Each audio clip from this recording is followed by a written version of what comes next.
Hello from Praxis Recruitment. I'm Christina Stewart, and today I want to talk to employers about references.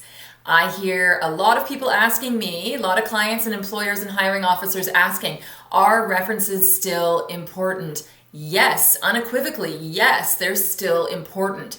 Why? Because what is a reference really but verification that what the candidate has told us throughout the recruitment process is actually the truth. Now, I will say 90% in my experience, 90 maybe more percent are good. 90% are of the references match up with what somebody has told us. 90% of the references are excellent and there's no red flags, and it gives us cause to then move forward with actually extending an offer. But it's that 10%.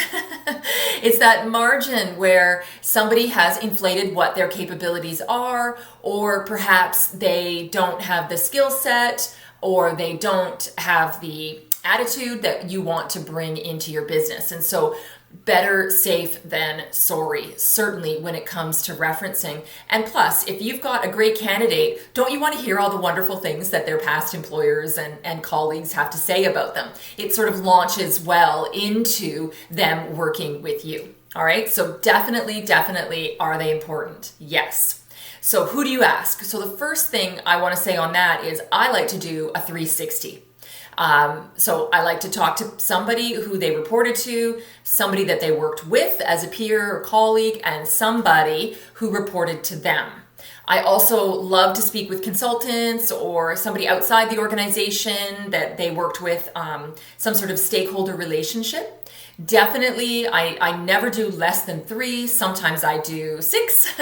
Depends on the role, depends on the client sometimes and what they're looking for. But really, to verify and get a very good picture of someone's past experience, you want to go for at least 3.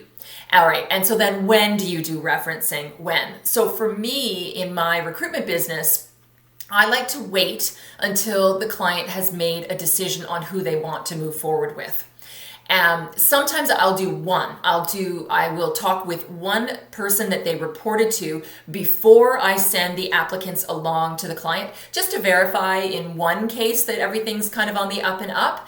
But I like to wait until after for a couple of reasons. The first is I don't like to burn people's references out. If I've got 5 finalist candidates and I'm doing 3 references on each, that's 15 people that I need to talk to for not really a necessary reason, because by the time they get to the client, that client might have narrowed it down to just 2, which makes it 6 people. So all those other people that I did referencing with, I'm burning them out, and that's kind of not fair to the candidate, and it's kind of not fair to the references when that candidate is actively looking for work. Plus, it just delays the process. Also, for another huge reason, I like to do them after I've done my thorough interviews and the client's done their thorough interviews, is because then I can probe if there's any red flags, if there's any information that somebody shared that I want to dive a little deeper on through that recruitment and interview process. I can do so. I can say something like, so Renee tells me that she implemented a new payroll system. Can you tell me about that? Without having gone through that interview process, I wouldn't maybe know that. Or if there's a red flag where somebody's a bit hesitant in their answer or saying, well, I haven't actually handled this kind of thing before, but I've done something similar, I can then ask their references, hey, so I understand they haven't done this before. What do you think? Are they capable? And on that note, I think it's really important that we share some context when we're doing references. I think it's important to say, I'm looking at Habib, I'm looking at him as an accounting manager, or I'm looking at Sarah and I'm looking at her as a marketing manager, and she's going to have to work under tight timelines and deal with social media and so forth. I think that helps the reference to give us some context back in terms of framing the role to see if it might be a good fit. It actually sort of helps to guide their responses. So then the other thing I want to talk about is what do you ask, right? What sorts of questions? And the really easy way to do it is exactly what you asked in the interview. Presumably you're using some sort of interview guide, I hope. You're using an interview guide. And so instead of saying, tell me about your experience in project management, what you're saying is, tell me about Habib's experience in project management. So that way it can verify and back up exactly, okay? And so make sure that you're asking really specific questions. I'm not a fan of things like, tell me about Sarah. I do usually open a reference call with a question like that. Okay, can you give me some characteristics about Renee? But then I move into some really specific questions like I touched on with, tell me about their experience with this payroll system, or, they're going to have to manage coordination of an AGM. Talk to me about their experience in doing that, right? So asking really specific questions is incredibly helpful.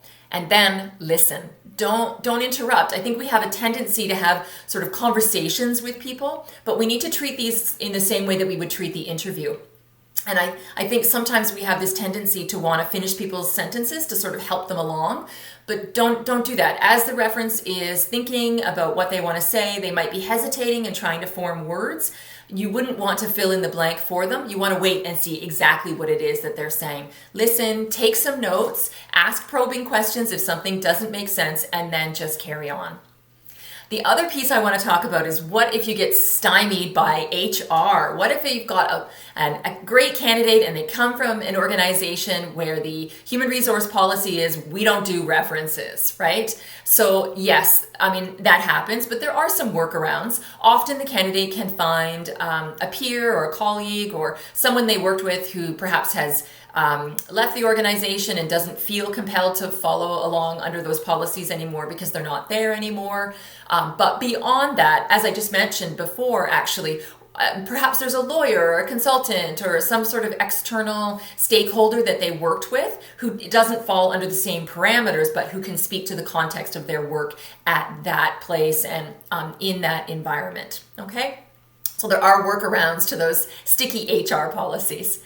When it comes down to references, for me, I would rather do the references and interview and conduct those references with 3 or 4 or 5 people than do an interview with the candidate. I think that when it comes down to the choice, if I had only the choice between referencing and interviewing, I would always go with referencing, because we're going to get a really clear picture, an objective, arm's length picture of what somebody's capable of. So go ahead and do those references. All right. Thanks for tuning in. I'll see you next time. Don't forget to subscribe, and thanks for joining. Take care. Bye now.